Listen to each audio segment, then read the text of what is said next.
जिस जगह पे आला हजरत को जाना और पहचाना जाता है, उन जमीनों पे आप जाके देखो, हुजूर का मिलाद एक उम्दा तरीके से मनाया जाता है। सुन्नी पूरी दुनिया में मौजूद हैं, लेकिन जैसा जश्न मिलाद हिंदुस्तान में मनाया जाता है, किसी और मुल्क में नहीं मनाया जाता। क्योंकि हिंदुस्तान में आला हजरत इमाम अहमद रजा खान फाजिल बरेलवी पैदा हुए हैं, और यह एहसान उन्हीं का है। यही वजह है कि हर रोज फजर के बाद हर सुन्नी मस्जिद से आवाज आती है, डाल दी कल्ब में अजमत मुस्तफा, सैयदी आला हजरत पे। मेरे साथ पढ़ो, सैयदी आला हजरत पे। ये हर फजर के बाद हर मस्जिद से आवाज आती है, इसलिए कि हम नमक हराम नहीं, नमक हलाल लोग हैं। और उसूल ये है, जिसका खाना उसका, जोर से उसका। हाँ जी, मेरी बातों पे नौजवान ज्यादा तवज्जो दें, बच्चे भी माशाल्लाह सुने, आपको भी मेरी बातें फायदा देंगी अल्लाह ने चाहत तो। ठीक है ना? तो मेरा साथ दे, मुझे लगे कि आप सुन रहे हैं, और इतनी जोर से बोलें कि मुझे आवाज आ जाए और ये लगे कि बंदा खाना खा के आया। कई बार ना लोग बगैर जाने अनजाने में ना लंगर के सहारे निकल लेते हैं। लंगर होगा वहीं खाएंगे चल के, और ना मिले लंगर, फिर पता क्या होता, फिर सुभान अल्लाह भी नहीं निकलती मुंह से। तो इतना खा के आया करो कि सुभान अल्लाह कहने की ताकत बनी रहा करे। जो लोग खा के आए वो जरा बोले या रसूल अल्लाह, जो ना खा के आए हैं वो बोले जरा सुभान अल्लाह।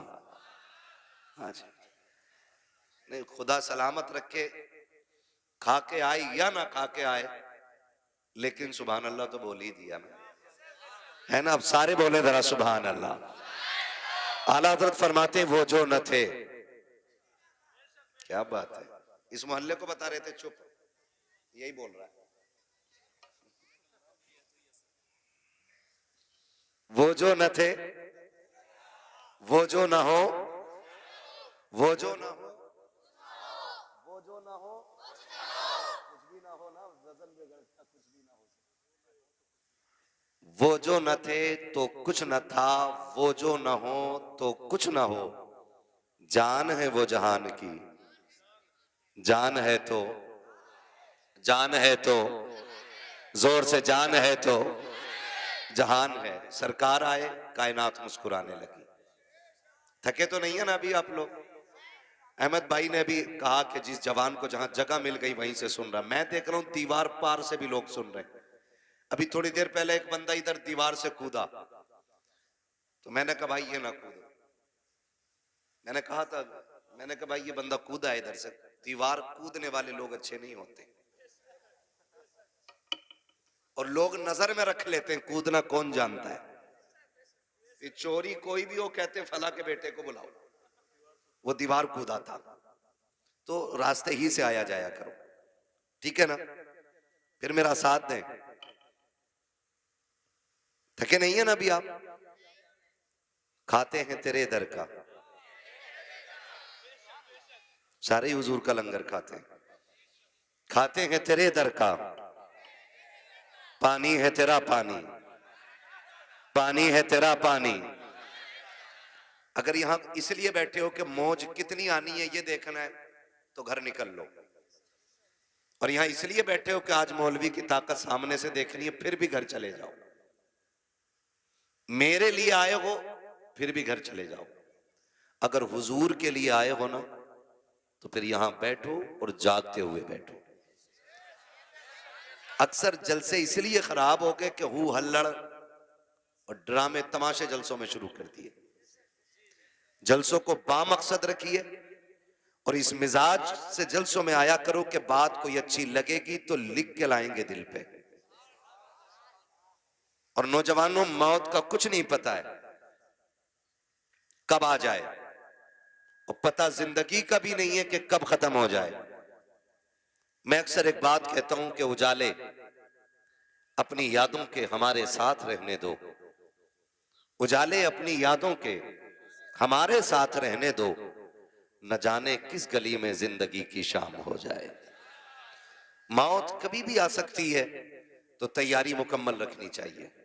और तैयारी ऐसी होनी चाहिए, ऐसी तैयारी होनी चाहिए कि जिस जगह चाहे मौत आ जाए, लेकिन लोग देख के बता दें कि इसे लावारिस ठिकानों पे न लेके जाओ, ये जो एक अनजान जगह मर गया है, अनजान लोगों में मर गया है, ये वो है जिसका काबे वाला भी वारिस है, खुद मदीने वाला मुस्तफा भी वारिस है।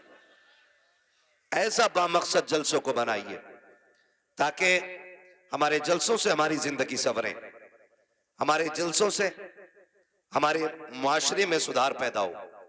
ये नहीं कि रात भर कूदे फांदे और सुबह किसी ने पूछा रात कैसा रहा भाई जलसा, बोले मजा आ गया। क्या सुना था जलसे में कि ये याद नहीं रहा। इस तरह के जलसों से कोई फायदा जमीनी तौर पे होने वाला नहीं है। ठीक, इसलिए मैं आपसे कहूंगा कि जितनी देर बैठे ना, इस नजरिए से बैठे कि बात सच्ची होगी तो दिल पे लिख के लेके जाएंगे, लिखेंगे इंशाल्लाह। सर ना हिलाइए, अब हर जगह पढ़े लिखे लोग हो गए। यहां पे स्कूल है स्कूल, मदरसा है, हाँ जी, तो फिर सर हिलाने की जरूरत क्या पड़ गई। अगर जबान अल्लाह ने दी है ना, तो फिर बोल के बात होनी चाहिए। लिखेंगे इंशाल्लाह बातें दिल पे, और कड़वी लग जाए तो मेरी मुझे वापस कर जाना, मैं अपनी बात वापस ले लूंगा। क्या खो गया भाई, तलाश करा दो जाओ। फिर मैं वहीं से सफर का आगाज करूं। वो जो न थे साथ में, और बोले जरा सामने वाले, वो जो न थे। देखो आप बैठे हो ना, इसलिए आराम से बैठे हो कि आपको दिक्कत नहीं है, इसलिए बोल भी नहीं रहे हो, पुरसुकून हो। अगर आपको बोलना नहीं है ना, तो आप पीछे हट जाइए। जो लोग पीछे खड़े हैं ना, मैं उन्हें आगे बैठा लूं। आराम की कदर वही जानता जो मुसीबतें उठाए हुए होता है ना। तो फिर बेदारी पैदा करें मेरे साथ में और बोलें, वो जो न थे, वो जो न हो, जान है वो जहान की। इतना अच्छा तुम लोगों ने वाकई पढ़ा है बच्चों। मैं सोच रहा था कि ये बच्चे वो हैं जो अक्सर नात सुनते हैं। ऐसा ही है ना, नात सुनते हैं ना, तभी तो नात याद थी। अल्लाह इन बच्चों के माँ बाप को सलामत रखे, जिन्होंने अपने बच्चों की परवरिश इस तरह की है कि वो हुजूर की नात बराबर पढ़ना जानते हैं। खुदा आप लोगों की उम्रों में बरकत अता करे, आपके माँ बाप की उम्र में बरकत अता करे। कुल कायनात हुजूर के सदक़े में बनाई गई है। अगर हुजूर ना होते तो कुछ नहीं होता। ये सांसें, धड़कनें, आंखें, दिमाग की रफ्तार, वजूद, ताकत सारी हुजूर के सदक़े में।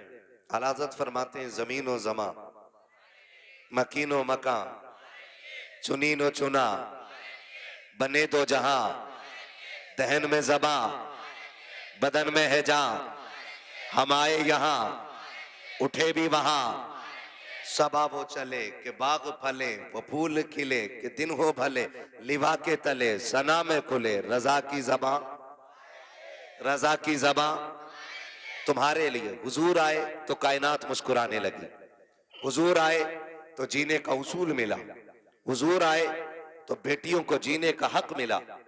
हुजूर की विलादत का महीना चल रहा है, हर तरफ झंडे ही झंडे नजर आ रहे हैं, हर तरफ रोशनी रोशनी नजर आ रही है।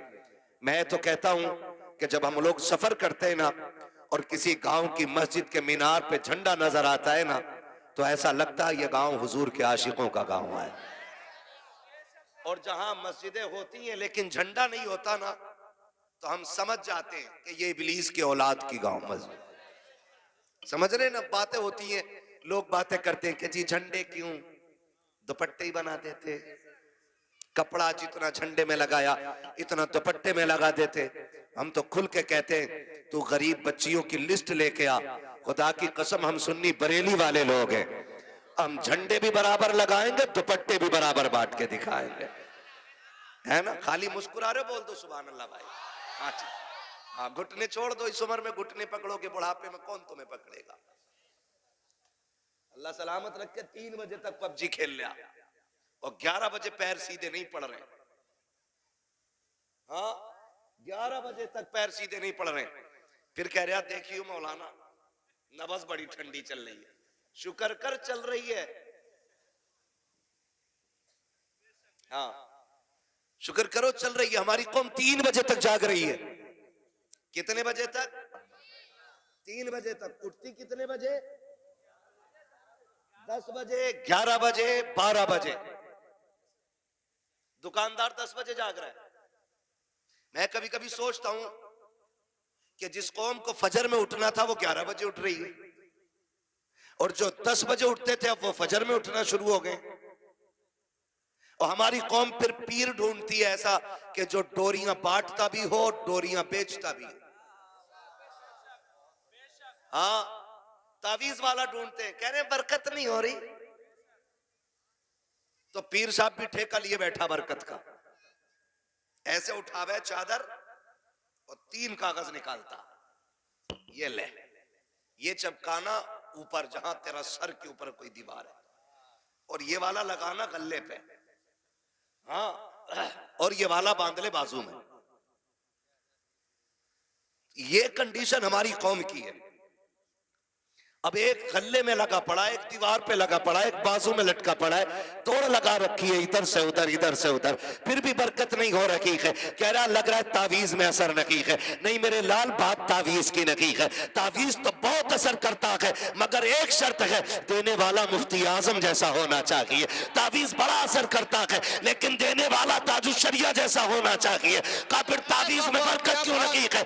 वजह सिर्फ इतनी है, न लेने वाला सही है, न तावीज देने वाला सही है। का मेरे घर के झगड़े मिटा दो, और जाके भी उससे कहा जिसकी बीवी से 6 महीने से नहीं बनती है, मुझे बता तो सही, जिससे घर नहीं सवारे जाते वो तकदीरें क्या सवारेगा।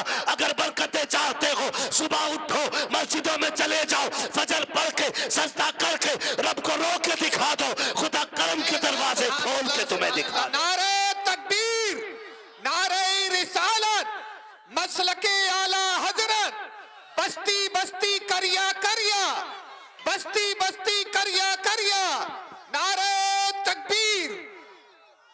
भाई साउंड को ऐसा कर दो, मैं तेज हूं तो इसका गला ना घुटे, या तो इसमें करंट पूरा नहीं आ रहा है जो ये मेरी आवाज से बैठने लग रहा है। हाँ क्यों ना प्रधान जी? नया नया ना, कोई बात नहीं, बोल बहुत अच्छा रहा है, बोल बहुत अच्छा रहा साउंड, ऐसा नहीं बोलने में कमी नहीं है, शायद मशीन की पावर की वजह हो सकती है। बोल अच्छा रहा है, ठीक है ना? आप लोग समझ गए मेरी बात? तो हम 11 बजे सो के उठ रहे हैं, बरकत होगी। अच्छा ये 10 बजे दुकान खोलना किसका तरीका है? किसका? ईसाइयों का। क्यों? क्योंकि उनका मानना यह है कि उनके नबी हजरत ईसा 10 बजे पैदा हुए,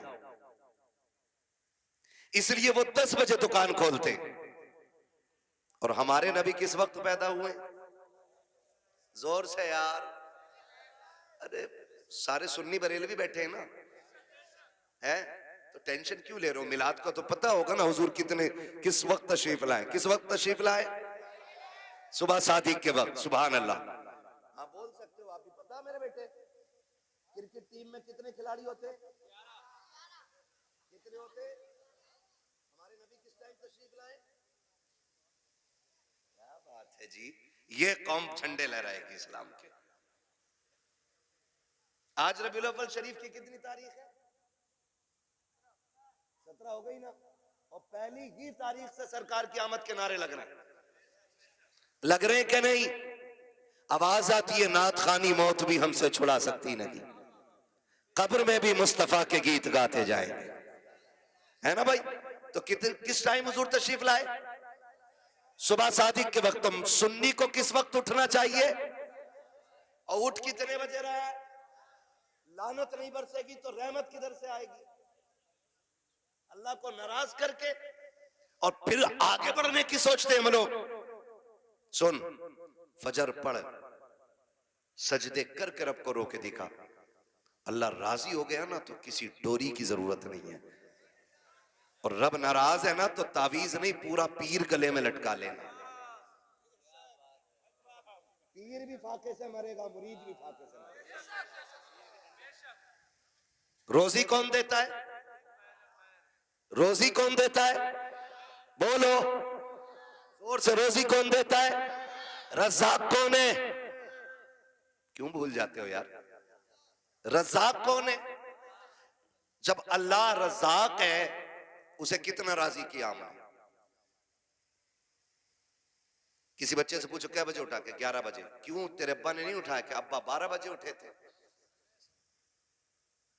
हाँ, तेरे अब्बा क्या कर रहे थे?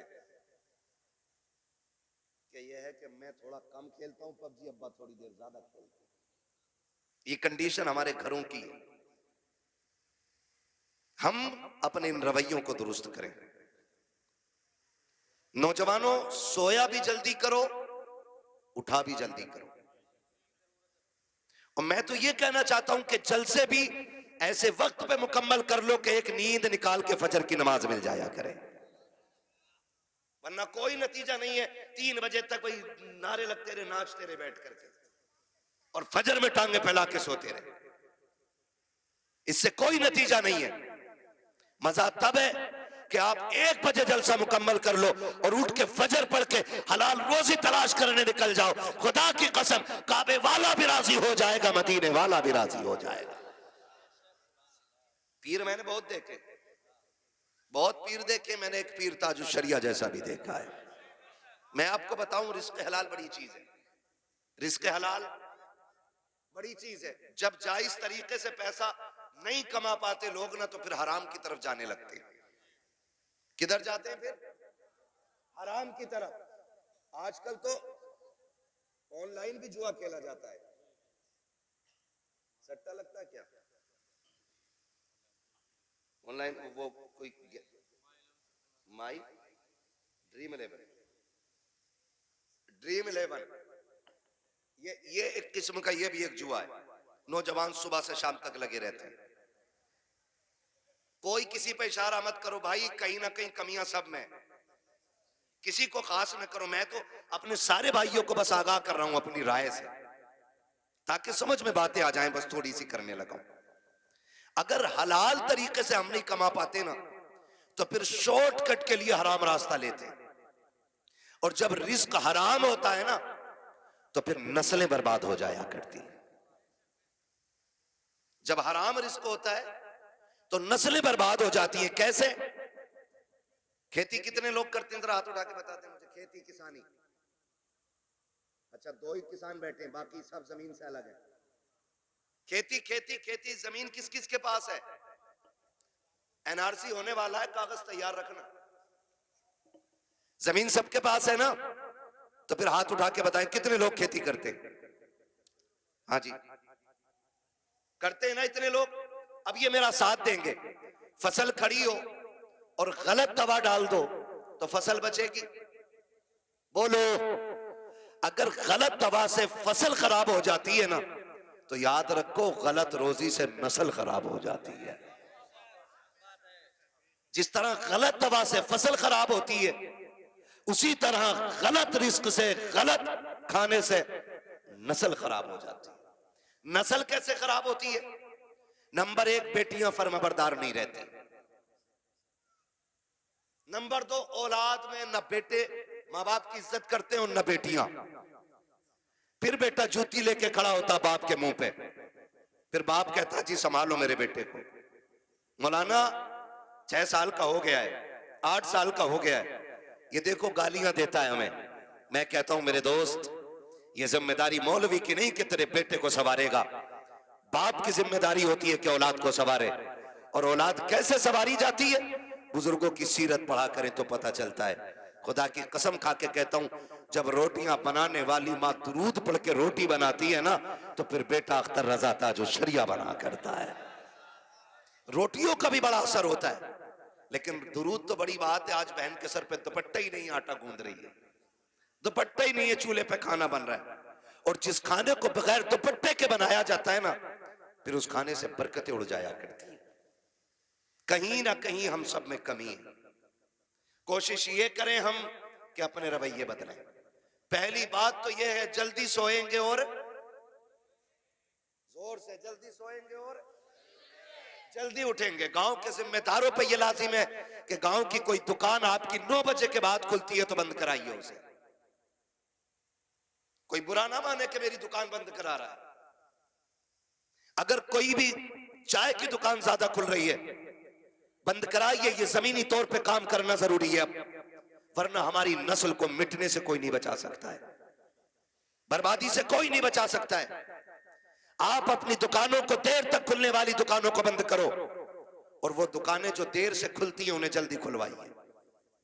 मैं तुम्हें बताऊं, मुसलमान को सुबह सादिक का वक्त दिया गया है। अगर मुसलमान सुबह सादिक में उठ के दुकान खोले ना, जब तक गैर आके 10 बजे दुकान खोलेंगे, अल्लाह 10 बजे तक मोमिन के रिज्क का इंतजाम फरमा देगा। लेकिन अकीदे पक्के होने चाहिए। हुजूर किस वक्त तशरीफ लाए? जोर से किस वक्त? तो किस वक्त उठना चाहिए? सुबह सादिक के वक्त उठ जाना चाहिए।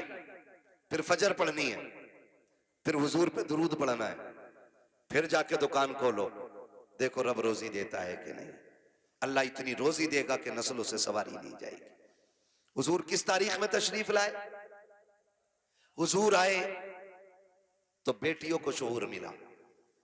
हुजूर आए तो वो बेटियां जो जिंदा दरगोर की जाती थी, अल्लाह ने उन बेटियों को जीने का हक अता किया।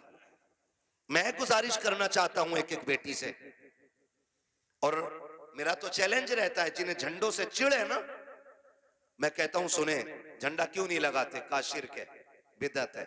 और मैं कहता हूं हर वो शख्स झंडा लगाए जिसके घर में बेटियां मुस्कुरा रही हैं।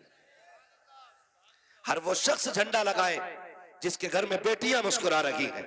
हर उस शख्स पे लाजिम है कि झंडा लगाए जिसके घर में दुआएं देने वाली मां मौजूद है। हर वो शख्स हुजूर का झंडा लगाए जिसके घर में बाप जैसी दौलत मौजूद है।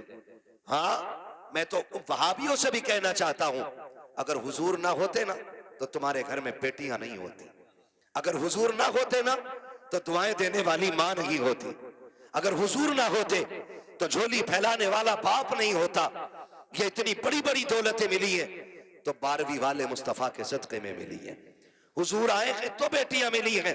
और बेटियों से भी हाथ जोड़ के गुजारिश करना चाहता हूं, जब कभी तेरा जी चाहे ना बेटी कि तू फैशन के नाम पे दुपट्टे सर से उतारे, कभी तेरे दिल में ख्याल आए कि फला की बेटी ने ऐसा ड्रेस पहना है, मैं भी ऐसा ही ड्रेस पहनूंगी जिसमें गैरत का जनाजा निकलता हो, तो बाप का चेहरा बाद में देखना, मदीने वाले का चेहरा पहले देख लेना। इसलिए कि जिसके दीन से बगावत कर रही हो, उसी ने तुम्हें जीने का हक दिया है, उसी ने तुम्हें जिंदा रहने का अधिकार दिया है। अगर वो ना होता ना तो आज भी तुम जिंदा दफन कर दी जाती, आज भी तुम बोझ होती बाप के सीने पर, आज भी मुआशरे में कोई तुम्हारा वकार ना होता। मैं बेटियों से कहना चाहूंगा, खुदारा हुजूर के दिए हुए दीन की कदर करो, इसलिए कि एहसान तो सब पे है मुस्तफा का, लेकिन बहुत बड़ा एहसान आमिना के लाल ने आपके ऊपर किया है कि आपको जिंदगी बख्शी है, आपको जीने का हक दिया है। खुदा की कसम खा के कहता हूं, हुजूर नहीं आए थे ना तो औरत को इंसानों में से समझा ही नहीं जाता था।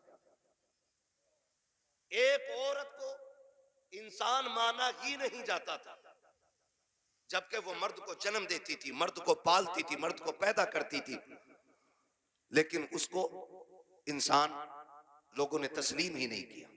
कहा क्या है ये? कहा ये लोगों का दिल बहलाने का सामान है। किसी ने कहा नहीं ये पैर की जूती है, किसी ने कहा नहीं ये घरों की रौनक नहीं, ये इंसान के लिए खिलौना है। जब हुजूर आए और अपनी बेटी फातिमा खातून जन्नत को सीने से लगाया और फरमाया मेरी फातिमा मेरे जिगर का टुकड़ा है, तो बेटियों को जो कौम दुश्मन मान रखी थी वो अपने बेटियों को जिगर का टुकड़ा मानने लग गई है। ये इज्जत हुजूर ने अता फरमाई है। जो बेटियों को कत्ल कर रहे हैं, सहाबा क्या कहते थे? सहाबा कहते थे या रसूल अल्लाह जब आप नहीं आए थे ना तो हम बेटियों को कत्ल कर देते थे और माथे पे पसीना तक नहीं आता था। जब से आप आए ना तो हम जमीन पे पैर ऐसे देख देख के रखते हैं कि कहीं पैर के नीचे चूंटी ना आ जाए। कहा ये इनकलाब आपकी वजह से आया है। जो लोग इंसानों की जान ले लेते थे, अब वो जानवरों की भी जान लेने के तैयार नहीं है। ये इनकलाब हुजूर की वजह से आया। लेकिन रुक के एक बात कहूं, बर्दाश्त कर लेंगे। बड़ी कड़वी बात याद आ गई है, कह जा रहा हूं। हुजूर की विलादत से पहले भी बेटियां मारी जा रही थी और आज भी बेटियां मारी जा रही हैं। आज भी बेटियां मारी जा रही हैं। फर्क इतना है, पहले पैदा होने के फौरन बाद मार दी जाती थी और आज या तो पैदा होने से पहले मार दी जाती हैं और या फिर शादी के बाद बेटियां मारी जाती हैं। यह सितम अब भी हो रहा है। शादियों से पहले भी बेटियां मार दी जाती हैं, पैदा होने से पहले बेटियां मार दी जाती हैं। आखिर ये कौन लोग हैं जो निकाह के बाद बच्चियों का गला घोट देते? ये वो दौलत के भूखे और कुत्ते लोग होते हैं जिनका पेट जहेज से नहीं भरता है, जिनकी भूख तसलात से नहीं मिटती है, जो पूरी जिंदगी कुत्तों की तरह जिंदगी गुजारते हैं। मैं उस शख्स को कुत्ते से बदतर मानता हूं जो कटोरा लेकर के किसी बेटी वाले की चौखट पे खड़ा हो। उससे बदतर कोई शख्स जमीन पे नहीं हो सकता है जो एक बेटी वाले के गुर्दे बेचने पे उसको मजबूर कर दे।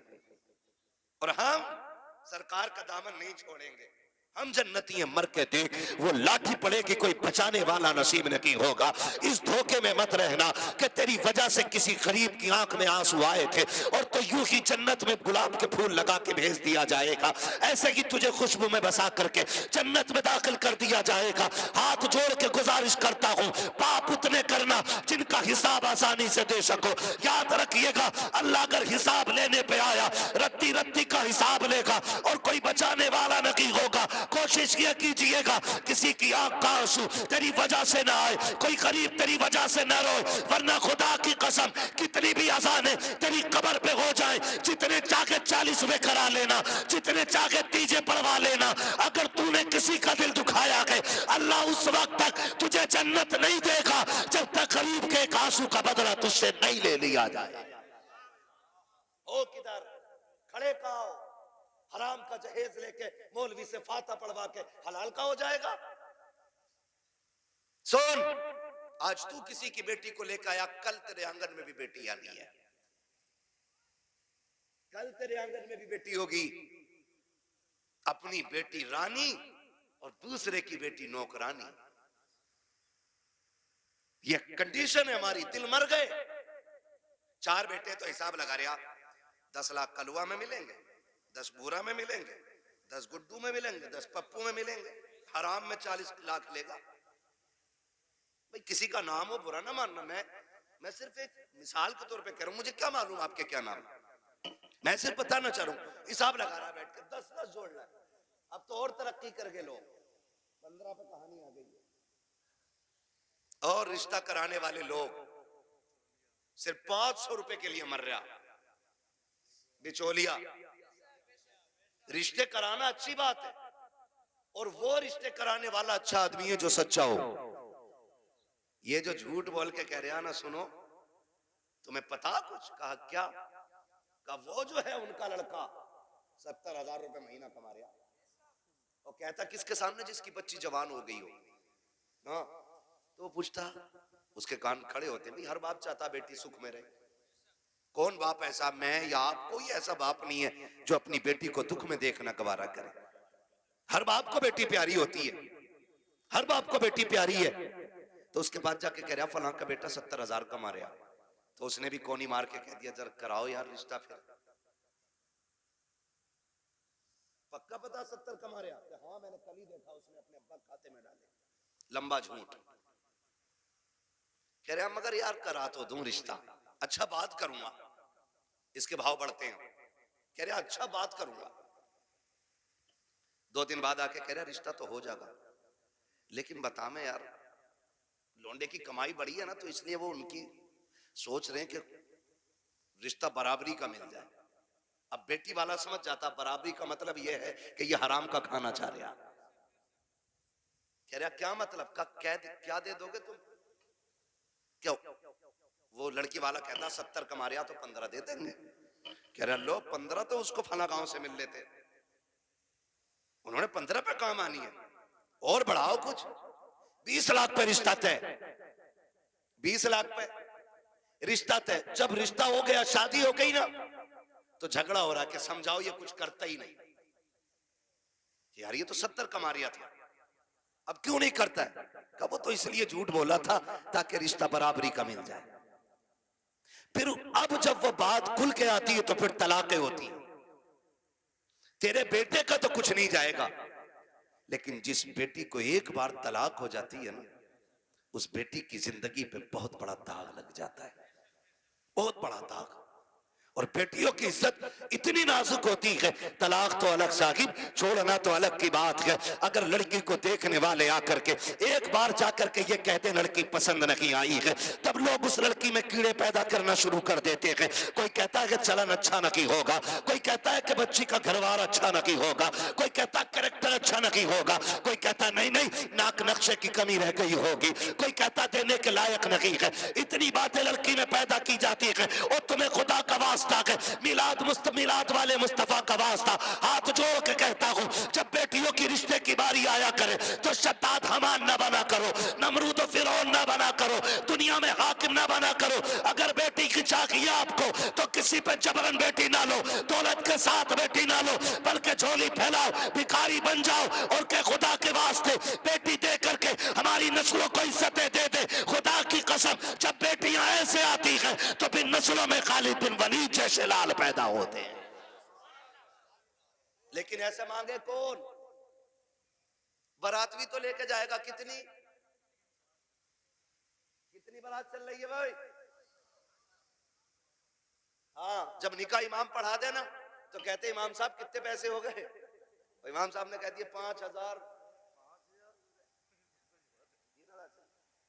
गरीब इलाका होगा यार, छोटा।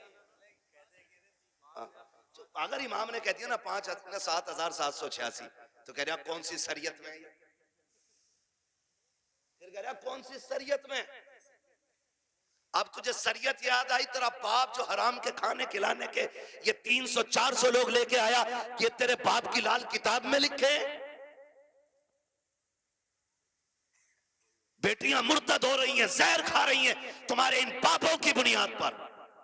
बारात का इस्लाम में कोई तसव्वुर ही नहीं है, बिल्कुल तसव्वुर नहीं है।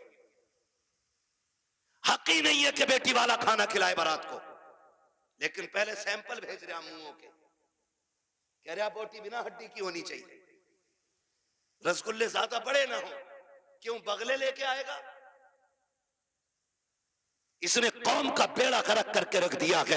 एक बाप की बेटी जवान हो जाती है, बाप बेटी को देख के सूखना शुरू कर देता है। इसलिए नहीं कि बेटी जवान हो गई है, इसलिए सूखना शुरू हो जाता है कि बेटी जवान हो गई है। अगर कोई दरवाजे पे शरीफ आ भी गया तो बारात में हराम की खाने वाले लोग आएंगे। पहली बात तो जो भी बेटी लेने के लिए आएगा 4, 5, 10 लाख से शुरू होता है, उस कुत्ते का पेट भी भरना है। फिर जो बारात हराम का खाने के लिए आएगी उनके लिए भी इंतजाम करना है। हद तो तब हो जाती है जब 400 बाराती खाने के लिए बैठे हो और लड़के का बाप बगल में परस दबा करके बारात के टेबलों पे चक्कर लगा के पूछता है नमक ठीक है कि नहीं, मिर्च ठीक है कि नहीं, कोई कमी तो नहीं रह गई है। पूछना तो ये लड़की वालों को चाहिए था, ये क्यों पूछ रहा है तयूस की औलाद? इसको हक किसने दिया है कि ये खाने की कमी पता करे? और कितने बेगैरत होते हैं, उसके बावजूद भी उठ के कहते हैं नहीं जी बात तो ठीक है, खाना भी सही है, लेकिन नमक ज्यादा कर दिया गया है, मिर्च तेज कर दी गई है और बेगैरत नाक तक खा चुका है,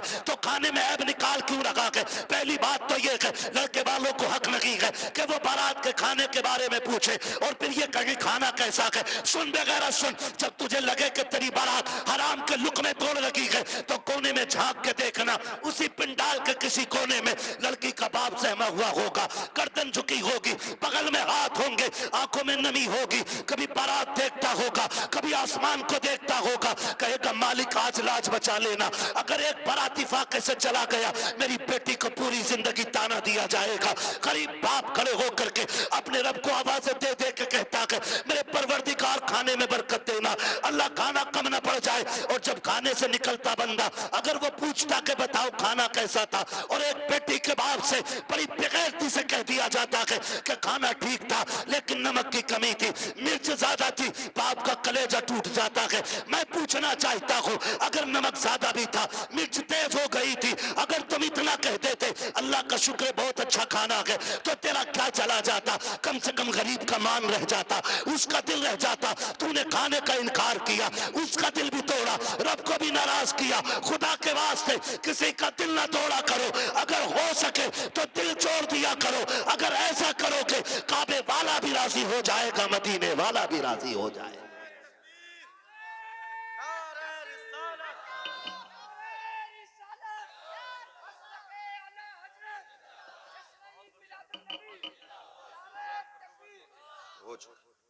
तवज्जो है सारे लोगों की? जरा कह दे या रसूल अल्लाह। खाली जलसे करने से कुछ नहीं होने वाला। तुम्हारी बेटियां मुर्तद हो जाएं, भाग जाएं गैर के साथ, और तू तस्वीर लेके बैठा रहे। इस्लाम इसकी इजाजत नहीं देता है। इस्लाम इसकी इजाजत नहीं देता है। हर वो रास्ता बंद करो जो हमारी बेटियों को मुर्तद होने पे मजबूर कर रहा है। फला की गई है, हमारी थोड़ी गई ना। एक की गई तो सबकी चली गई। हो कहां पे? तुम्हें पता है, सोशल मीडिया चेक करो, लड़कियों से कलमा पढ़वाते हो। मुसलमान की प्रूफ क्या है?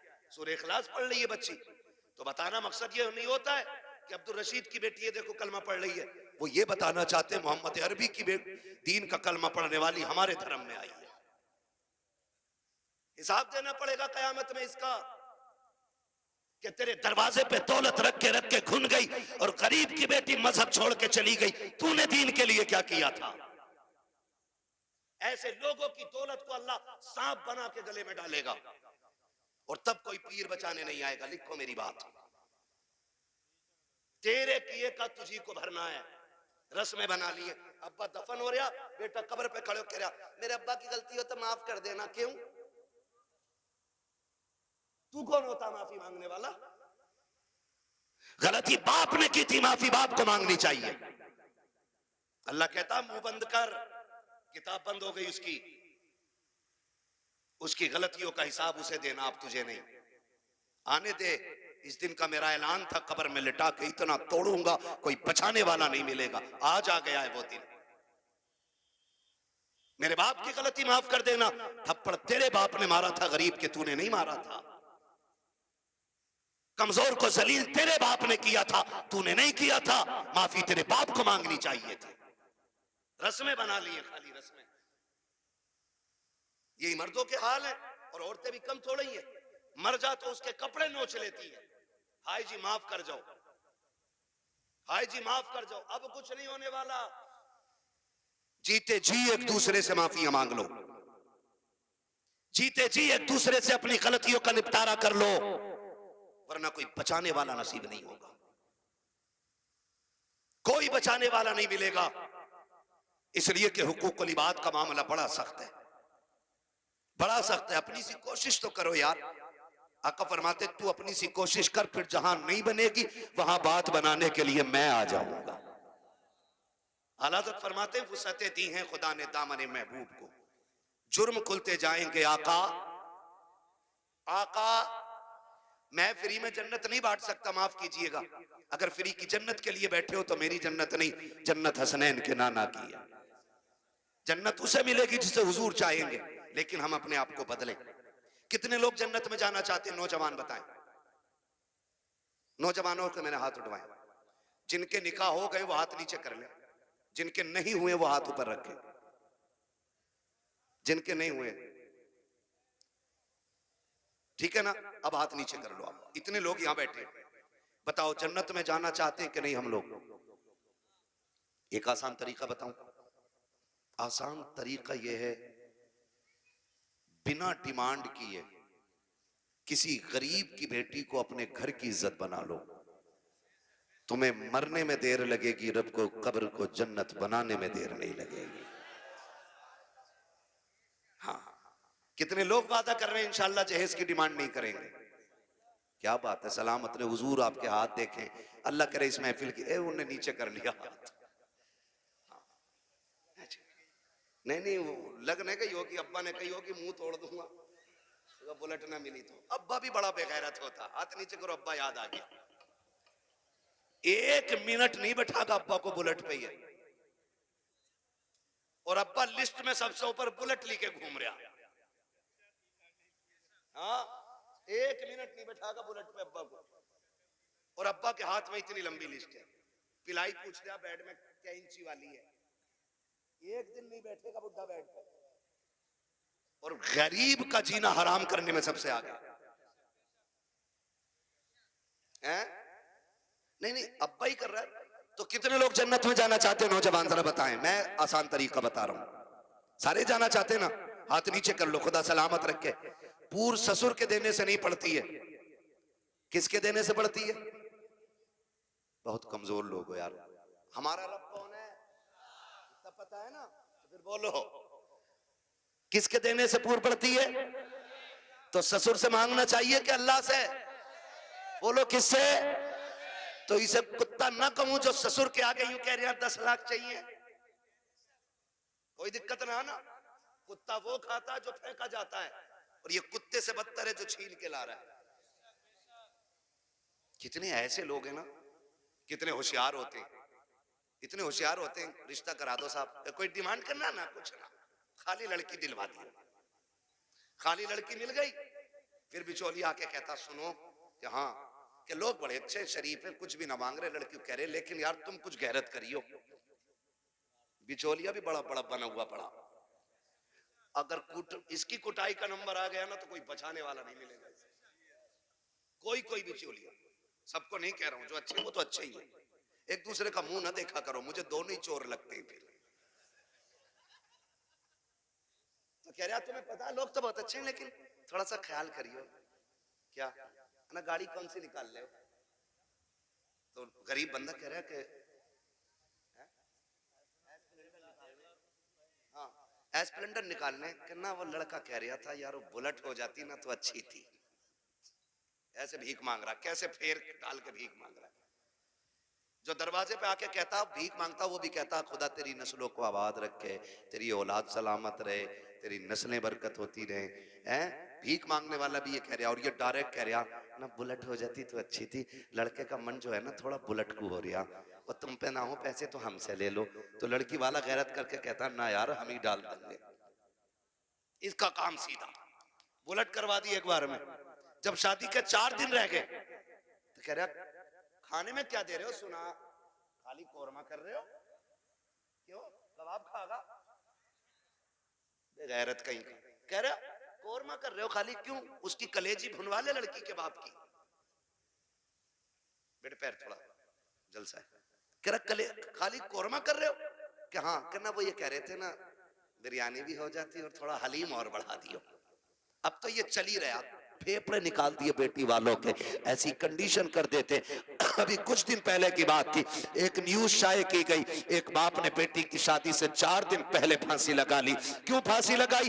तारीख का ये बाप इस दौर के कलंक बन करके माथे पे चमकता रखेगा, सिर्फ इसलिए कि जब बेटी के निकाह के 3 दिन बाकी रह गए थे तब ससुराल वालों ने लिस्ट बनाकर जहेज की भेजी। उसमें महंगे महंगे सामान भी थे। गरीब बाप जब शाम को घर पे आया, खाने के लिए बैठा तो लुक़्मे हलक से नहीं उतरे। बेटी बेटी होती है समझ गई। अब्बा बात क्या है, क्यों नहीं खा रखे हो? कहा बेटी कुछ न की है। अल्लाह अकबर बेटी कहती है अब्बा मेरी वजह तो नहीं है? कहा नहीं बेटी तेरी कोई वजह न की है। तारीख गवाह है कि वो बाप जो दिन भर ठेला लगाता था, जिसको बाप की बेटे की रुखसती करनी थी, उस बाप ने रात के सन्नाटे में फांसी लगा करके अपनी मौत को गले लगाया। अगले दिन लाश जब उतारी गई, जेब के अंदर से कागज मिला, उसमें लिखा हुआ था मेरे रिश्तेदारों मैं इस लायक नहीं हूं कि तुम्हारी खुशी पूरी कर सकूं, और बेटी को नाकामी का चेहरा नहीं दिखा सकता था, इसलिए मैं दुनिया छोड़ के जा रहा हूं। अगर मेरी लाश तुम्हारे काम आ जाए तो इससे फायदा उठा लेना। तुम्हें खुदा का वास्ता इन हालात में बेटी वालों को मत लाओ। कैसे मौतें हो, अगर ऐसे मौतें होंगी तो ना कोई यहां बचाने वाला मिलेगा ना वहां बचाने वाला मिलेगा। आसान करो शादियों को, करेंगे इंशाल्लाह आसान करेंगे। कितने लोग जहेज नहीं मांगेंगे? वो हाथ उठा के बता दे। वो बुढ़े भी हाथ उठाते जिन्हें बेटों के लिए नहीं लेना। हाथ देखो कौन नहीं उठा रहा है। नहीं सारे उठाएं एक साथ। जवान भी जिन्हें, सुनो पहले समझ लो सही से। हाँ, वो जवान हाथ उठा के वादा करें जिनकी शादी नहीं हुई है कि हम जहेज मांगेंगे नहीं। और वो बूढ़े जिनकी औलाद है वो ये वादा करें हम अपनी औलाद के लिए सवाल नहीं करेंगे किसी से। कर सकते हैं वादा? कितने लोग कर रहे हैं? जरा हाथ उठा दे। अल्लाह का शुक्र है, बस हाथ नीचे रख लो, इतनी हुजूर के गुलाम काफी थे। बाकी को तो देख लेना मैदान महशर में, सब पता चल जाएगा। बस इतने लोगों ने हाथ उठाया, अल्लाह करे इतने लोग ये डिमांड बंद कर देंगे ना, तो अगर ये 200 लोगों के हाथ उठे ना, तो इंशाल्लाह 200 बेटियों का जीना आसान हो जाएगा। और मेरा नबी आया ही बेटियों की जिंदगी आसान करने के लिए है। इसलिए 12वीं की इस महफिल में मैं बेटियों की इज्जत के हवाले से कहना चाहता हूं, खुदारा इतना आसान कर दो निकाह कि बेटियां सुबह फजर में उठ के कहा करें, शुक्र मालिक तूने हुजूर की उम्मत में पैदा कर दिया है। हाँ जी, अल्लाह सलामत रखे, क्योंकि हुजूर आए, बेटियों को जीने का सलीका मिला है। और बेटियों से भी एक बात कह जाऊं आखिर में, कह दूं बेटियों से भी एक बात, आखिरी बात है, बेटियों से भी कह दे रहा हूं, बेटियों से गुजारिश है, कभी भी अपने बाप के सामने खड़ी ना होना। खड़े होने का मतलब यह है कभी बाप के मुकाबले में ना आना।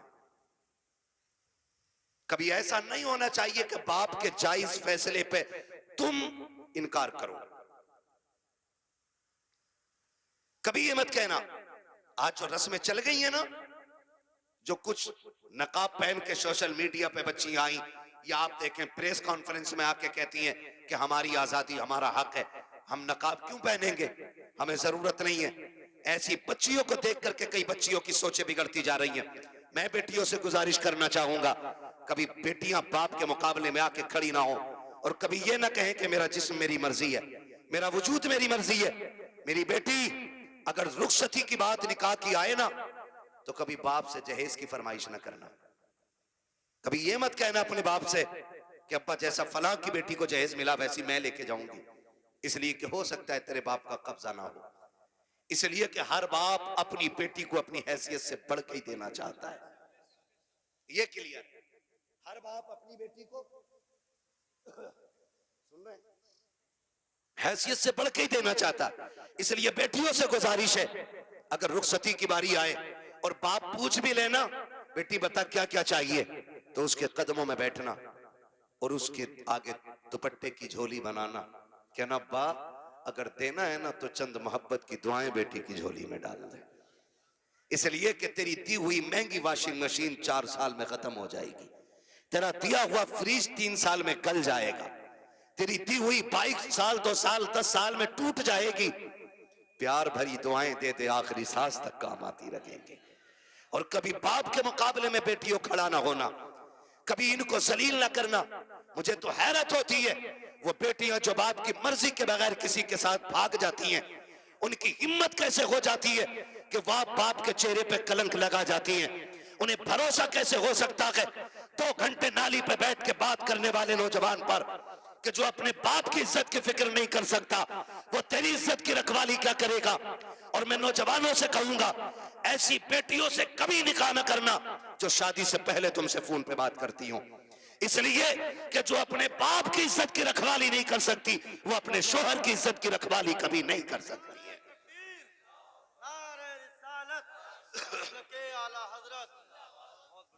आपसे कहना चाहता हूं, मत कीजिए ऐसी बच्चियों से शादियां जो शादी से पहले आपके साथ फोन पे बात कर रही हैं, इसलिए कि जितना बाप ने एहसान तुम पे किया है ना बेटियों, तुम्हारा शोहर नहीं कर सकता है, नहीं कर सकता है। और ये तेरा मजनू लुल,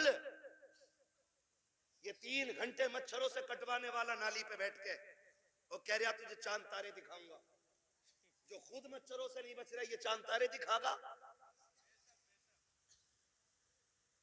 हाँ, और फिर बाप की इज्जत पे कालिक पोतने वाली बेटियों का अंजाम या तो फ्रिज में टुकड़े मिलेंगे, या बोरी में रोड पे मिलेगी, या ईख के खेत में टुकड़े मिलेंगे, या फ्रिज में पैक मिलेगी।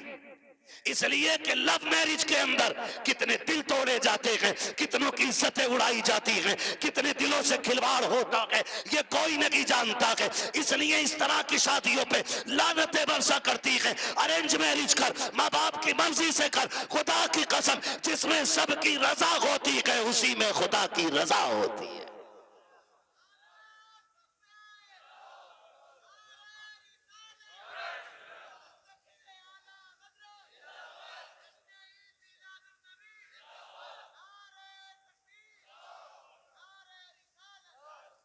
आखिरी गुजारिश बेटियों से है, बाप के चेहरे पे कालिक ना पोतना। और मैं तुम्हें कितने बेटियां आज भी दिखा दूं कि जिनको चांद के पार ले जाने वाली बातें लोग करते थे और 6 महीने बाद तलाक दे के धक्के दिए, सारी सोसाइटी ने मुंह मोड़ लिया। यही बाप जिसका मुंह काला करके बेटी गई है, इसी ने उन बेटियों के लिए दरवाजा खोला है। वही बाप इस बेटी को रखता है जिसकी इज्जत के साथ खेला बेटियों ने। मैं तो खुल के कहता हूं बेटियों से, खुदा की कसम खा के कहता हूं, पूरी दुनिया के आशिक एक पल्ले में रखो और सिर्फ बाप का रिश्ता बेटी से दूसरे पल्ले में रखो। पूरी दुनिया के आशिकों का इश्क कम पड़ जाता है और बाप की एक दिन की मोहब्बत भरी निगाह जो बेटी के चेहरे पे पड़ती है, वो पूरी दुनिया के इश्क पे भारी पड़ जाती है। सच कह रहा हूं, ये याद रखिएगा, जो इज्जत बेटी को एक बाप दे सकता है वो कोई रिश्तेदार नहीं दे सकता है। और ये मेरे नबी ने करके दिखाया है। आज कहना आसान है, मेरी बेटी मेरे जिगर का टुकड़ा है। हुजूर ने तब कहा था मेरी बेटी मेरे जिगर का टुकड़ा है, जब बेटी को कत्ल करने पे फख्र होता था। हाँ, क्या दो की बेटी हो, क्या कर सकती हो बाप के लिए, इसका एहसान जानती हो तो तुम्हें बताऊं, अगर ना पता हो ये बात जहन नशीन कर लेना। एक एक बेटी मेरी बात कान खोल के सुन लेना। इस बेटी को 12वीं वाले सरकार ने इज्जतें दी हैं। सुन मेरी बेटी, जब तू माँ के शिकम में आई थी, पूरा खानदान कह रहा था बेटा होगा तो अब्दुल्ला नाम रखेंगे। कोई कहता था अपने नाम पे नाम रखूंगा, कोई कहेगा भतीजे का नाम ये रखूंगा, दादा कहते था पोते का नाम ये रखूंगा, दादी कहती थी लाडला आएगा, नाम उसका शेर रखा जाएगा, अब्दुल्ला रखा जाएगा। सबने बेटों के नाम सोचे थे, बेटी का तो तसव्वुर भी किसी का नहीं था। जब वक्त ऊपर हुआ विलादत के वक्त से, तेरी माँ को हॉस्पिटल ले जाया गया। चचा ने कहा कि ऑर्डर दे दो, जल्दी से मीठा बन जाए, भतीजा आने वाला है। पूरे खानदान में खुशियां थी, लेकिन अचानक हॉस्पिटल से फोन आया कि बेटी आई है। चचा का चेहरा उतर गया, दादी का चेहरा उतर गया, दादा बिस्तर पे गिर गया। वो जो मीठे बने थे, लोगों ने ऑर्डर कैंसिल कराए। दुकान वालों ने कहा क्यों नहीं लेता, कहा बेटा आता तो लेता, भतीजा आया कि इसलिए मीठा नहीं चाहिए। ये कह के मीठा टुकरा दिया गया था, क्योंकि तू पैदा हो गई है। दुनिया ने तुझे मनहूस समझ रहा है, दुनिया आज भी तुझको वैल्यूएबल नहीं मान रही है। खुदा की कसम खा के कहता हूं, जब चचा को तेरे आने से तकलीफ, दादा को तेरे आने से तकलीफ, दादी का चेहरा तेरी वजह से उतरा है, सब ने तुझे टुकराया। एक बाप ही तो था जो हॉस्पिटल सीना उठा के गया था और इसने तुझे गोद में उठा के तुझे चूम के कहा था दुनिया लानत दे रखी है, लेकिन शुक्र है अल्लाह ने मुझे जन्नत का टिकट अता फरमा दिया है। सबसे पहले जिसने तुझे अपनाया वो तेरा बाप था। हालांकि चचा ने भी मीठे से इनकार किया, ये कहता मेरे लिए जन्नत का टिकट आ गया, मेरे जिगर का टुकड़ा आ गया है। ये बाप फिर तुझे कंधे पे लेके बाजार गया। लोग कहते थे दुनिया बेटे को उठा के घूमती है, कितना मनहूस है, 4 बेटियां ही बेटियां, एक चिराग जलाने वाला नहीं। मैं कहता हूं मुंह बंद कर, अल्लाह बुझाने पे आए ना तो 18 बेटों वालों के चिराग बुझा देता है, और जब जलाने पे आता है तो खुदा बेनामो निशान लोगों के नाम के चिराग दिला देता है। कह रहा एक भी नहीं चिराग जलाने वालों, खाली बेटियां ही बेटियां हैं। तो पता बाप क्या कहता था? बाप फखर से कहता था बस कर, तुझे नहीं पता मुझे बेटी में बेटा नजर आ रहा है, मुझे बेटी काफी है। ये कह के बाप तुझे 18 साल पालता रहा, और आज किसी की मोहब्बत ने तुझे ऐसा बहकाया कि उसी बाप के माथे पे कालिक पोत गई बेटी। खुदा के वास्ते बेटियों से गुजारिश करूंगा, कितनी भी बड़ी तुम्हें कोई स्कीम, कोई ऑफर तुम्हें कोई करे, कभी किसी की नहीं सुननी है। अपने बूढ़े बाप के सफेदी के लगे हुए बालों को देखना है, अपने बाप के लगे हुए टोपी के पैबंद को देखना है, इसलिए कि करोड़पति बाप का बेटा तुम्हें चंद दिन ऐश करा सकता है, फिर तुम्हें एक जूती से ज्यादा औकात नहीं देगा। वो भी अपने बाप के घर में रह, भले चटनी से खाएगी, रोजाना शहजादी बन के रोटी खाया करेगी। इसलिए बेटियों से गुजारिश है बाप के चेहरे पे कालिक न पोतना। बेटों से गुजारिश है आप भी ना निकलें इस आशिकी से और कुछ कामयाबी की तरफ चलें, पढ़ें, कुछ IAS बने, IPS बने। अब याद रखिएगा फतह उनकी होगी जो इल्म वाले होंगे, कामयाब वो होंगे जिनके पास तालीम होगी। अब दौर बम बारूद का नहीं, अब दौर कलम का है। इसलिए पढ़िए और इतने आगे बढ़ जाइए कि दुनिया देख के कहे हुजूर की उम्मत जैसी कोई उम्मत नहीं है। इसलिए कि ये अपने हक के लिए लठ चलाना नहीं, अपने हक के लिए कलम चलाना जानती है। पढ़ेंगे इंशाअल्लाह, अपने बच्चों को पढ़ाएंगे। और ये भी गुजारिश आखिर में करता जाऊं, बेटियों को इतना पढ़ाओ बस जितना जरूरी है, इसलिए कि जितनी मुर्तद हो रही हैं वो school, colleges, hostel, service, duty, ये करने वाली बच्चियां ज्यादातर बाप के मुंह पे कालिक पोत रही हैं। मुझे एक बात बताओ, अगर तुम्हारी बेटी आईएएस बन भी गई या उस डिग्री को हासिल कर लिया और उसने बाप का मुंह काला कर दिया, तो लानत हो ऐसी डिग्री पे। डिग्री वो बेहतर है कि जिसकी वैल्यू कब्र में भी काम आए और हश्र में भी काम आए। इसलिए बेटियों को दीन दीजिए, और वो भी इतना दीन जितना जरूरी है। मैं इसके भी खिलाफ हूं कहीं ने 10-10 साल के लिए मदरसे में रखो, इतना जितना जरूरी है बस बच्चियों को दीन दें, बच्चियों को दीन दें, और बाहर निकलने से रोकें बेटियों को। पर्दे क्या, इनको हुक्म दें। बेटियां बोझ नहीं होती, रवैये बोझ पैदा कर देते हैं। नहीं भाई, इतना नहीं बोल पाएंगे, 1 घंटे से ऊपर बात हो गई है। मैं अब दीवाने, तुम मुझे मेरी बात सुनो।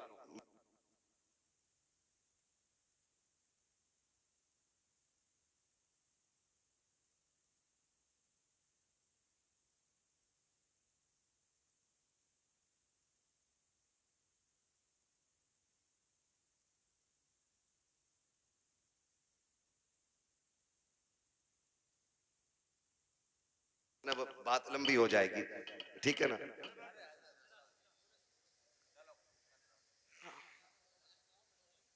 आओ यहाँ आओ, मैं माइक आपको दे रहा हूँ, आप बोलो।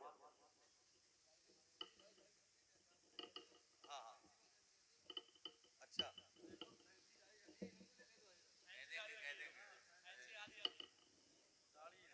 अच्छा ये कह रहे हैं भाई साहब के फैंसी वाली दाढ़ी पे भी बात कर लो। मेरे भाई इतनी कमियां हैं कि एक दिन में सारी बातों पे बात तो नहीं हो पाएगी, ठीक है ना भाई। मेरी गुजारिश है, दाढ़ियां पूरी रखो और पैंटे ना पहना करो, कुर्ता पजामा पहना करो, हुजूर का दिया हुआ लिबास पहना करो, दाढ़ियां पूरी रखो और कटना निकालो, ठीक है ना। इस चीज से बचिएगा, हुजूर की सुन्नत है और ये वो सुन्नत है जो वाजिब के हुक्म में, ठीक है ना भाई। सुन रहे हैं मेरी बात? हाँ, अल्लाह आपको सलामत रखे। कोशिश ये करें कि अपना जाहिर, अपना बातिन मुकम्मल बिल्कुल हुजूर की दीन की रोशनी में होना चाहिए। मेरे भाई ने एक दर्द था सीने में, मुझसे कह दिया, मिंबर की तरफ से भी फरमाइश हो रही है अभी इस टॉपिक पे और बोलें या इस मौजू पे और बोलें। एक दिन में उतना ही सबक बेहतर है जितना याद हो जाए।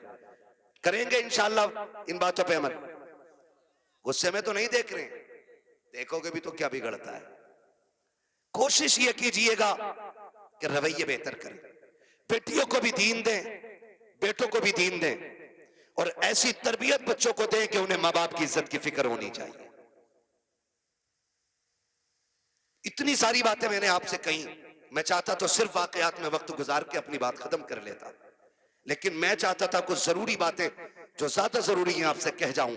इतनी बात हो गई, और खुदारा आपसे भी गुजारिश है, नौजवानों, बहन, बेटियां, अल्लाह करे हर घर में कोई ना कोई बेटी मुस्कुरा रही हो, ये एक दुआ है मेरी। अल्लाह करे हर बेटी, हर घर के अंदर कोई ना कोई बेटी हो। आपके घर के अंदर जो बहू है ना, वो किसी ना किसी की बेटी है। आप उसको नौकरानी ना समझिएगा। ये शिकायत लोग करते हैं ना कि बहू अब्बा नहीं कहती है, तो सुन भाई अब्बा, तू पहले से इस घर में रह रहा है, बच्ची बाद में आई है, इसको तुम्हारे बीच घुलने मिलने में वक्त लगेगा, इस घर को अपना समझने में वक्त लगेगा, लेकिन तू तो पहले से है ना, तो लाजिम है कि तू उसे बेटी पहले कह, वो तुझे बाद में अब्बा कहेगी। उसे यह एहसास दिलाइए कि तू गैरों में नहीं, अपनों के बीच में आई है। तू बगैर बाप की नहीं, यहां तेरा बाप है। तू बगैर मां की नहीं, यहां तेरी मां भी है। तू बगैर बहन के नहीं, यहां तेरी बहनें भी हैं, यहां तेरे भाई भी हैं। यह एहसास उसको दिलाइए। अभी शेर पढ़ा था हसन रजा बरेलवी साहब ने, उन्होंने हजरत उमर के हवाले से कहा था, बच्ची ने जो कहा था ना, अम्मी खुदा देख रहा है, खुदा देख रहा है, हजरत उमर जब उसको अपने बेटे की दुल्हन बना करके लेकर आए, घर में बैठा के कहा था, बेटी बता मैं तेरा क्या लगता हूं? तो बच्ची ने कहा था, आप मेरे चचा लगते हैं। आपने कहा बस चचा? कहा हाँ आप मेरे चचा लगते हैं। तो कहा बेटी बाप नहीं कहोगी? कहा मेरे बाप का इंतकाल हो चुका है। हजरत उमर की आंख में आंसू आए। फरमाया खबरदार आज के बाद चचा ना कहना, जब भी कहना बाप कह के आवाज देना, इसलिए कि अगर एक बाप चला गया है खुदा ने तुझे दूसरा बाप अता कर दिया है। हम पहले अपनी तरफ से पहल करें कि उसको अपनी बेटी तस्लीम करें, लेकिन ना बहू आई सास का कैमरा लग गया। इसकी आंखें कुरान पढ़ने में काम नहीं करती हैं, इसकी आंखें तस्बीह में काम नहीं करती, इसकी आंखें बहू पे बराबर काम कर रही हैं, दूर बैठी है और उसे देख रही है। तुझा शाम कोई लल्ला कि तेरी बहू बहुत लफूदड़ी है। कहा क्योंकि इसे बर्तन धोने नहीं आते। कहा तुझे कैसे पता? कि मैं देख रही थी। इसे ये काम करना नहीं आता, इसे ये भी नहीं पता किचन किधर है।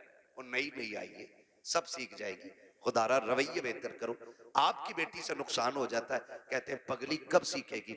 और जब बहू से नुकसान होता है ना, डायरेक्ट कहते हैं हराम का था, तेरे बाप ने ला के रख दिया जो तोड़ दिया तूने।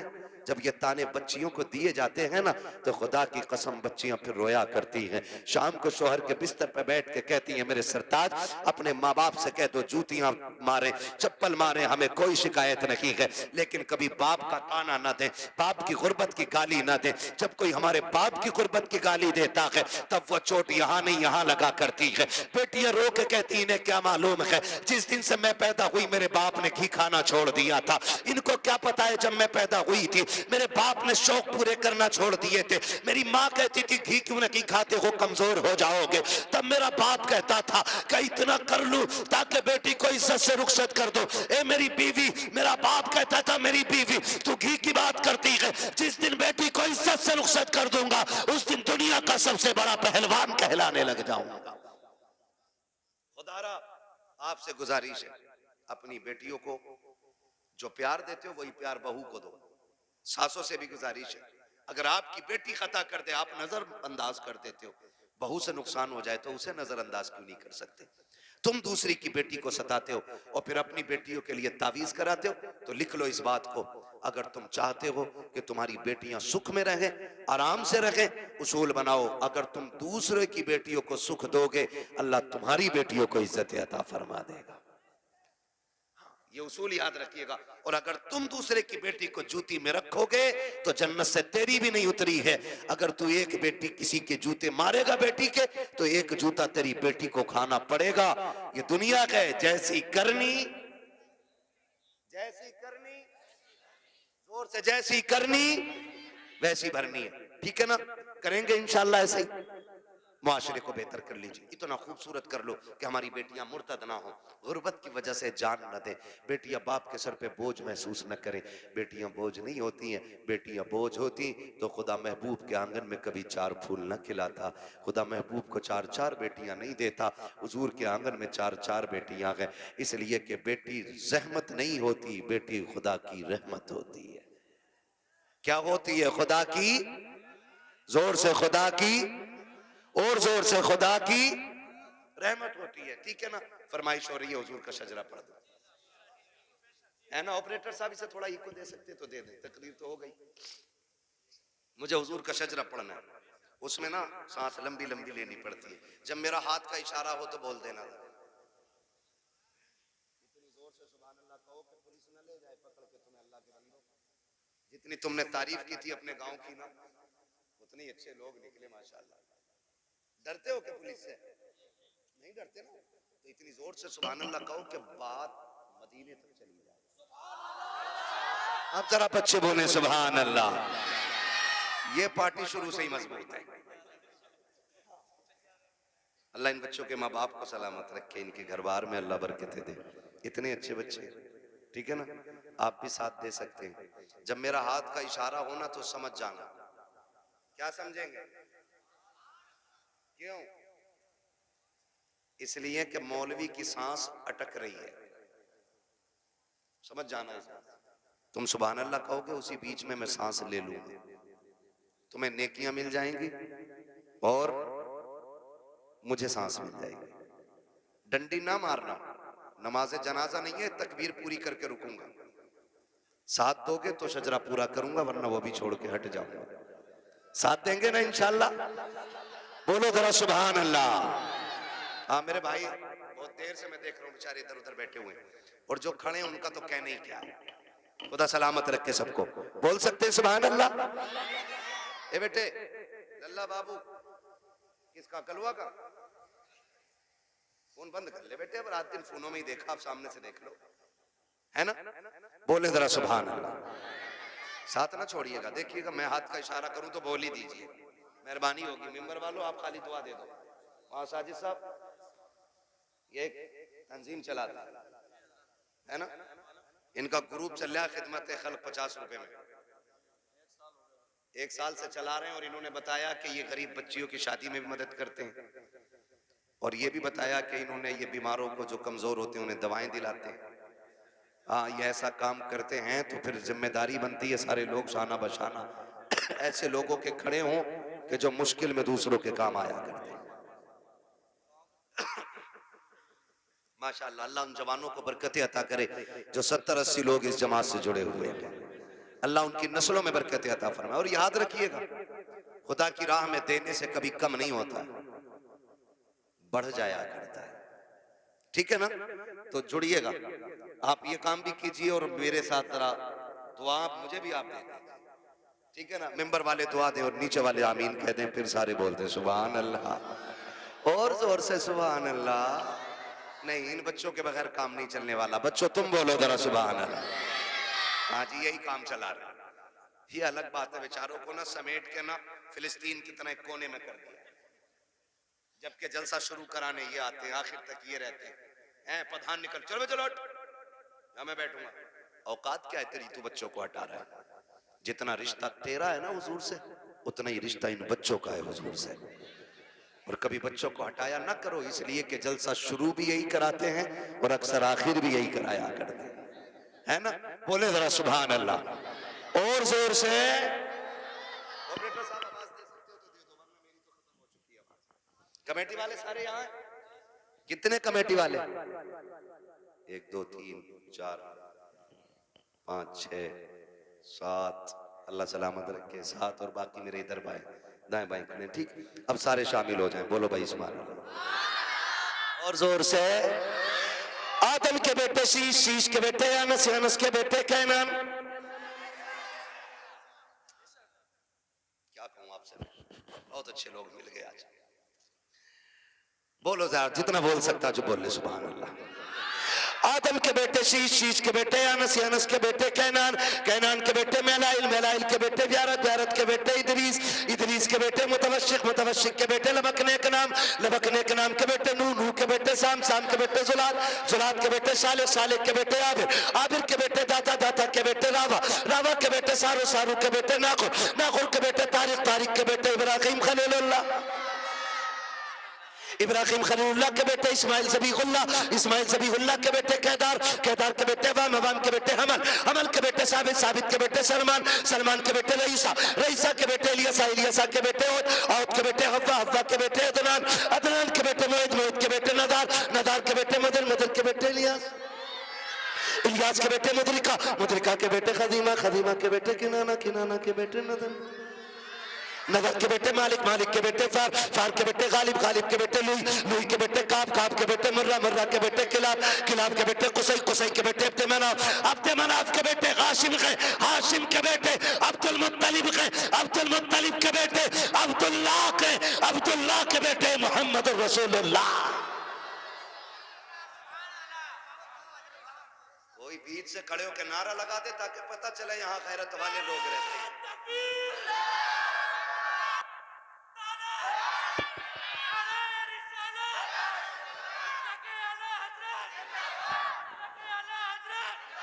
सलाम, खुदा सलामत रखे। नाराज तो नहीं है जी कोई, है ना? बातें मैंने थोड़ी कड़वी कर ली है, और कड़वी सिर्फ इसलिए की थी कि दवा जितनी ज्यादा कड़वी होती है फायदा उतना ज्यादा करती है। मिंबर पे बैठ के चापलूसी करना, लोगों की खुशी के लिए उनकी मन की बातें कहना, ये जब तक होता रहेगा तब तक मुआशरा सुधरेगा। सुधरेगा नहीं, बारात कम से कम लेके जाएंगे इंशाअल्लाह। कोशिश करें खत्म, लेकिन खत्म तो होना नहीं है, लेकिन फिर भी कोशिश ये करें कि कम से कम रखेंगे इंशाअल्लाह। डिमांड बंद करेंगे इंशाअल्लाह। बहू बेटियों की इज्जत करेंगे इंशाअल्लाह। और बेटियों से गुजारिश है कि जब तक जिंदा रहना माँ बाप की इज्जत की पहरेदार बन के रहना।